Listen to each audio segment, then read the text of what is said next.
What happens when Hollywood's most genuine tough guy meets daytime television's most calculated host?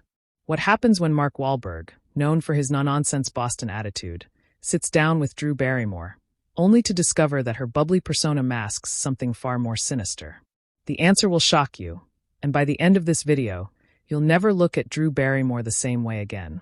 This is the story of how a routine promotional interview turned into one of the most explosive confrontations in daytime television history. Before we dive into this incredible story, make sure to hit that subscribe button and let me know in the comments what you think really happened behind the scenes. Now, let's get into it. It started like any other Tuesday morning at the Drew Barrymore Show studios in New York. Mark Wahlberg had flown in from Boston to promote his latest film, a gritty crime thriller that was already generating Oscar buzz. His publicist had arranged several interviews, and the Drew Barrymore Show was supposed to be the easy one, the softball interview, where he could relax and share some lighthearted stories before heading to the more serious press circuit. Mark arrived at the studio at 8 o'clock in the morning dressed in his signature casual but sharp style, dark jeans, a fitted black t-shirt, and his leather jacket. He was in good spirits, having just wrapped a successful promotional tour on the West Coast. The film was testing well. Audiences loved it, and Mark was feeling confident about both the project and his performance. Drew's production team greeted him warmly, offering coffee and pastries while he waited in the green room. The atmosphere was typical of daytime television. Bright, cheerful, with upbeat music playing softly in the background. Mark chatted casually with the makeup artist, a friendly woman named Sarah, who had worked on the show for 3 years. "Drew's really excited to have you on," Sarah mentioned as she touched up his makeup. "She's been talking about this interview all week," Mark nodded, appreciating the professional courtesy. He had appeared on Drew's show twice before, both times promoting previous films, and the experience had been pleasant enough. Drew had a reputation for being warm and engaging with her guests, creating a comfortable environment that allowed celebrities to open up naturally. But as Mark would soon discover, something had changed in Drew Barrymore since their last encounter. The trouble began during the pre-in meeting, a standard procedure where the host and guest briefly discuss the topics they'll cover during the actual taping. Mark was escorted to Drew's private office, a spacious room decorated with family photos, awards, and fresh flowers. Drew was sitting behind her desk, scrolling through her phone with an expression that seemed oddly cold for someone known for her warmth. "Mark, darling," Drew said, looking up with what appeared to be a forced smile. "So good to see you again." Mark extended his hand for a handshake, but Drew remained seated, merely gesturing for him to sit down across from her. The lack of warmth was immediately noticeable, a stark contrast to their previous interactions. "Thanks for having me back on the show, Drew," Mark replied, settling into the chair. "I'm excited to talk about the new film." Drew's smile faltered slightly. "Yes, about that. I've been doing some research on your latest project, and I have to say I'm a bit concerned about some of the themes."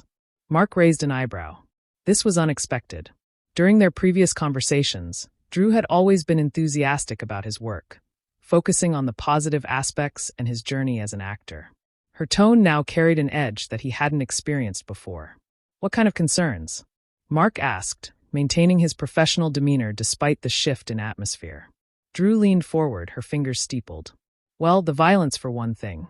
Don't you think Hollywood has a responsibility to consider the impact of such graphic content on society? Especially given your past." The reference to his past hit Mark like a cold slap. He had been open about his troubled youth, his mistakes, and his journey to redemption.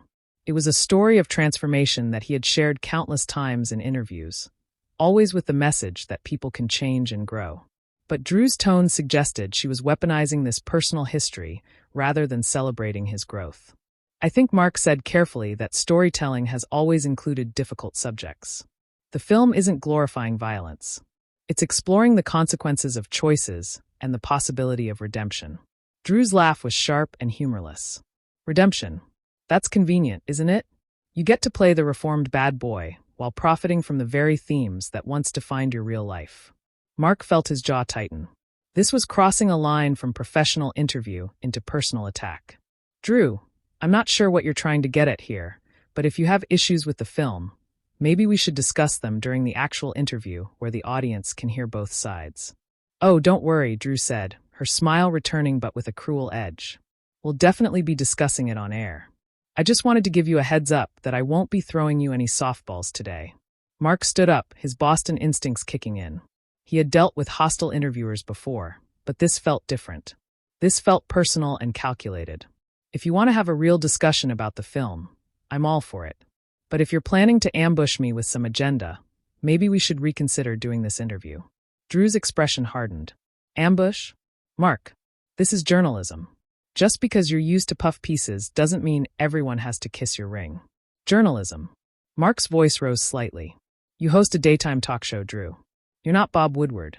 The insult landed exactly as Mark intended. Drew's face flushed with anger. And for a moment, her carefully constructed public persona cracked completely. You think you can just walk in here and dismiss me? You think because you've got some action movies under your belt that you're better than daytime television? Mark realized he had struck a nerve, but he wasn't about to back down. I think I deserve the same respect I've always shown you. And right now, you're not giving me that. Drew stood up abruptly, her chair rolling backward. Respect? You want to talk about respect? Let's talk about how you've built your entire career on playing tough guys while conveniently forgetting that you actually were one.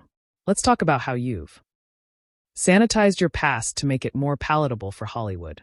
My past is exactly that, Drew. Past. I've been honest about my mistakes. I've made amends and I've spent decades trying to be better. If you can't accept that people can change, then this conversation is over. But Drew wasn't finished. Change or just better public relations? Because from where I'm sitting, it looks like you've just learned to play the game better. Mark stared at her for a long moment, processing the venom in her words. This wasn't the Drew Barrymore that millions of viewers knew and loved. This was someone else entirely. Someone who seemed to take pleasure in attacking her guests rather than celebrating them. You know what, Drew? Mark said, his voice quiet but firm. I think I'm beginning to understand what this is really about, but we can finish this conversation on your show in front of your audience. Let them decide who's being real and who's putting on an act. Drew's eyes glittered with what looked like anticipation. Perfect. I wouldn't want it any other way. As Mark left her office, he felt a mixture of anger and disappointment. He had genuinely liked Drew in their previous encounters, but something had clearly changed. Whether it was personal issues, professional pressure, or simply a calculated decision to generate controversy, he couldn't tell. What he did know was that he was walking into a trap, and he would need to be ready for whatever she threw at him. Little did he know that Drew Barrymore was about to reveal a side of herself that would shock not just him, but everyone watching. The studio lights were blazing as Mark walked onto the Drew Barrymore show set. The audience, unaware of the tension that had just unfolded backstage, greeted him with warm applause. Mark waved and smiled, but those who knew him well might have noticed the slight tightness around his eyes, the way his jaw was set just a fraction too firm. Drew bounced onto the stage with her trademark energy. But Mark could see through the performance now. Her smile was too bright, too forced, and there was something predatory in her eyes that the audience couldn't see from their angle. Welcome back, everyone, Drew said, settling into her chair across from Mark. I'm here with Mark Wahlberg, and we're going to have a very interesting conversation today. The way she emphasized, very interesting, sent a chill through Mark. He had been in enough hostile situations to recognize when someone was preparing to strike. Thanks for having me, Drew, Mark replied, keeping his voice steady and professional. Always a pleasure. Drew's laugh was sharp. Oh, I'm sure it will be. So, Mark, let's talk about your new film. It's quite violent, isn't it? Mark had expected this opening, but her tone was already more aggressive than appropriate for daytime television. It's a crime thriller, Drew. It deals with real issues that people face. Real issues, Drew repeated, her voice dripping with skepticism. You mean like the real issues you faced when you were younger? The ones that landed you in jail? The audience shifted uncomfortably. This wasn't the light-hearted banter they expected from the Drew Barrymore show. Mark felt his temper flare, but kept his voice level. Drew, I've been open about my past mistakes. I was a kid who made bad choices, and I paid for them. But that was over 30 years ago. 30 years, Drew said, leaning forward with fake concern. And yet here you are making movies that glorify the exact same behavior. Don't you think that's a bit hypocritical? Mark's eyes narrowed. The movie doesn't glorify anything. It shows the consequences of violence and the possibility of redemption. Maybe you should watch it before you judge it. Oh, I did watch it, Drew said, her smile becoming more vicious. And what I saw was Mark Wahlberg playing another tough guy, another criminal, another violent character. It seems like you can't escape your past, can you? The audience was now visibly uncomfortable. Some were looking around as if wondering whether this was some kind of planned controversy. Mark could feel their confusion and concern. Drew, what's your point here? Mark asked, his Boston accent becoming more pronounced as his anger grew. Are you trying to say that actors can't play characters different from themselves? Are you saying that people can't change? I'm saying, Drew replied, her voice rising, that maybe some people don't really change. Maybe they just get better at hiding who they really are. Mark stood up abruptly, his chair scraping against the floor. Excuse me. Drew seemed thrilled by his reaction. Did I hit a nerve, Mark? Is the tough guy act just that an act? Or are you still the same person you were when you were committing hate crimes? The audience gasped. Several people in the front row looked shocked and horrified. Mark felt the blood drain from his face, not from shame, but from sheer disbelief at what Drew had just said on live television. You need to stop right there, Mark said, his voice low and dangerous. I admitted to my mistakes. I made amends and I've spent my entire adult life trying to be better. You don't get to weaponize my honesty against me. But Drew wasn't backing down. If anything, she seemed energized by the confrontation. Honesty, is that what you call it? Because from where I'm sitting, it looks like you've built your entire career on playing the roles you used to live. How is that growth? You want to know how that's growth? Mark said, his voice getting louder. Because instead of running from my past, I've used it to understand these characters. I've used my mistakes to try to tell stories that might help other people not make the same ones. Drew laughed coldly. How noble and how convenient that it's also made you millions of dollars. Mark shook his head, genuinely bewildered by her hostility. Drew, what is wrong with you? We've done this interview twice before, and you've never acted like this. What's changed? What's changed? Drew said, standing up to face him. Is that I'm tired of pretending. I'm tired of letting celebrities come on my show and sell their sanitized versions of themselves to my audience. I'm tired of being complicit in the lie. What lie? Mark demanded. The lie that people can change. The lie that redemption is possible. Because if that's a lie, then what hope do any of us have? Drew's smile was cruel. Maybe that's the point, Mark. Maybe some people don't deserve redemption. Maybe some people should just accept what they are instead of pretending to be something else. The audience was now openly uncomfortable. Several people were getting up to leave, and Mark could see the production crew frantically trying to figure out how to handle the situation. You know what, Drew? Mark said, his voice filled with disgust. I feel sorry for you. I don't know what's happened in your life to make you this bitter. But taking it out on your guests isn't the answer.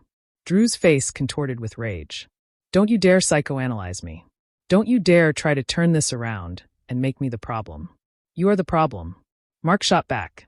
You invited me here under false pretenses. You lied to me and to your audience about what this interview would be. You're using your platform to attack people instead of celebrating them. I'm using my platform, Drew said, her voice rising to nearly a shout, to show people who you really are. Not the polished movie star, not the reformed bad boy, but the real Mark Wahlberg. The one who thinks he can buy his way out of his past with charm and movie roles. Mark stared at her for a long moment, and when he spoke, his voice was deadly quiet. You don't know anything about who I really am, Drew. You don't know about the work I've done, the people I've helped, the changes I've made in my life that have nothing to do with movies or money. You don't know about the kids I've mentored, or the communities I've supported. All you know is how to tear people down. Drew's eyes flashed with something that looked almost like panic. I know enough. No, Mark said, shaking his head. You don't know anything. And the saddest part is you used to be better than this. I remember when you were someone who lifted people up, who celebrated second chances because you'd had a few yourself. What happened to that person? For just a moment, Drew's mask slipped. Mark saw something vulnerable and broken in her eyes. Something that explained the viciousness of her attack. But then the mask snapped back into place. That person grew up, Drew said coldly. That person learned that the world isn't a fairy tale where everyone gets a happy ending. Maybe not, Mark said, grabbing his jacket from the back of his chair. But that doesn't mean we stop trying to be better. That doesn't mean we stop believing in redemption, in growth, in the possibility that people can change. Drew's laugh was bitter. Still selling the dream, aren't you, Mark? Mark looked at her with something that might have been pity. I'm not selling anything, Drew. I'm living it. Every day I wake up and try to be better than I was the day before. I'm sorry you've given up on that for yourself. The silence in the studio was deafening. The audience sat frozen, unsure whether to applaud or flee. The production crew stood helplessly, knowing they had just witnessed something that would be talked about for years to come. Mark turned to face the audience, his expressions softening as he addressed them directly. "I'm sorry you had to witness this," he said. "This isn't what you came here for, and you deserve better." Then he turned back to Drew, who was standing rigidly behind her chair, her face a mask of fury and something else, something that looked almost like shame. "And Drew," Mark said, his voice gentle despite everything that had just happened, "I hope you find whatever it is you're looking for, because this isn't it." With that, he walked toward the exit, leaving Drew standing alone on her stage, surrounded by the wreckage of what had once been her reputation as daytime television sweetheart. But Mark's exit was far from over, and what he would say next would ensure that this interview would never be forgotten. As Mark reached the edge of the stage, something inside him snapped. He had been walking away with dignity, trying to preserve what was left of the interview's professionalism. But Drew's silence behind him felt like cowardice. He turned back, his face set with determination. "You know what, Drew?" Mark said, his voice carrying across the stunned studio. "I'm not done." Drew, who had been standing frozen by her chair, looked up with a mixture of surprise and defiance. "What?" Mark walked back toward the center of the stage, but he wasn't addressing Drew anymore. He was speaking directly to the audience, to the cameras, to everyone who would eventually see this footage. "I want everyone watching this to understand something," Mark said, his voice strong and clear. "What you just witnessed isn't journalism. It isn't entertainment. It's a person using their platform to try to destroy someone else for their own sick pleasure."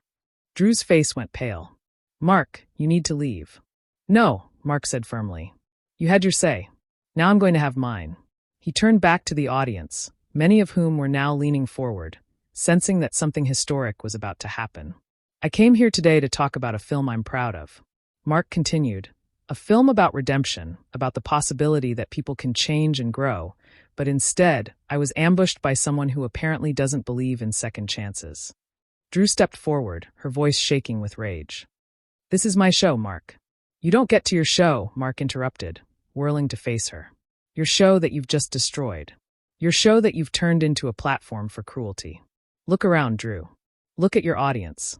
Drew glanced at the audience for the first time since the confrontation began. What she saw there made her face crumble. The people who had come to see her warm, uplifting show were staring at her with confusion, disappointment, and in some cases, disgust. "This isn't who you used to be," Mark said, his voice softer now, but still carrying to every corner of the studio. "I remember the Drew Barrymore who talked about her own struggles with addiction, who spoke about making mistakes and finding her way back. What happened to that person?" Drew's hands were shaking. "That person was naive." "No," Mark said, shaking his head. "That person was real. That person gave hope to people who needed it. This person, whoever you are now, just takes hope away." The silence in the studio was profound. Even the production crew had stopped their frantic whispering to listen to what was unfolding. Mark turned back to the audience one final time. "I want you all to know that I don't regret my past. I regret the pain I caused. I regret the mistakes I made, but I don't regret the journey that brought me here. Because without that journey, I wouldn't understand the characters I play. Without that pain, I wouldn't appreciate the life I have now." His voice grew stronger, more passionate. "And I want anyone out there who's struggling, who's made mistakes, who thinks they can't change, to know that you can. You don't have to be perfect. You don't have to have it all figured out, but you can be better tomorrow than you are today." Drew was crying now, silent tears streaming down her face. Whether they were tears of rage or regret, no one could tell. "That's the message of my film," Mark continued. "That's the message of my life. That redemption is possible, that growth is real, and that we don't have to be prisoners of our past." He paused, looking directly into the camera, but apparently that's not a message that everyone wants to hear. Then he turned to Drew one last time. She was still standing by her chair, tears on her face, her carefully constructed facade completely shattered. "Drew," Mark said, his voice gentle despite everything that had happened. "I hope someday you remember who you used to be, because that person was worth knowing." Drew opened her mouth as if to speak, but no words came out. She looked smaller somehow, diminished by the weight of what she had done. Mark picked up his jacket and walked toward the exit again. This time there was no hesitation, no looking back. But as he reached the edge of the stage, he stopped and addressed the audience one final time. "To everyone who came here today expecting something different, I apologize. You deserved better. You deserve the Drew Barrymore you thought you knew. With that, Mark Wahlberg walked off the Drew Barrymore show for the last time, leaving behind a studio full of stunned silence and a host whose career would never recover from what she had just done. The cameras kept rolling as Drew stood alone on her stage, the weight of her actions finally sinking in. She looked out at her audience, at the people who had trusted her, who had believed in her, and she saw her own reflection in their disappointed faces. She began, then stopped. What could she say? How could she explain what had just happened when she wasn't even sure herself why she had done it? The executive producer finally stepped onto the stage, gently taking Drew's arm and leading her away from the cameras. The audience sat in stunned silence for several more minutes before slowly, quietly filing out of the studio. In the green room, Mark was putting on his jacket when Sarah, the makeup artist, approached him. "I'm sorry," she said quietly. "That wasn't the Drew I know either." Mark nodded, his expression sad rather than angry. "People change, Sarah. Sometimes not for the better. Will you ever come back?" she asked. Mark considered the question seriously. If Drew gets the help she needs, if she finds her way back to who she used to be, then maybe. But not until then. As Mark left the studio and walked out into the New York morning, he couldn't shake the feeling that he had just witnessed something more than a professional meltdown. He had watched someone destroy themselves on live television. And despite everything she had put him through, he felt genuinely sorry for Drew Barrymore. The interview would make headlines within hours. The footage would go viral, analyzed, and discussed by media experts and fans alike. Drew's reputation would be in ruins, her show's future uncertain. But for Mark, the real tragedy wasn't the public spectacle or the professional consequences. The real tragedy was watching someone lose themselves so completely that they forgot what it meant to be human. So there you have it. The explosive confrontation that ended with Mark Wahlberg walking off the Drew Barrymore show and Drew Barrymore's career hanging in the balance. What do you think really drove Drew to destroy her own show and attack her guests so viciously? Was it professional jealousy, personal issues, or something else entirely? Let me know your thoughts in the comments below. And don't forget to subscribe for more shocking celebrity stories that you won't hear anywhere.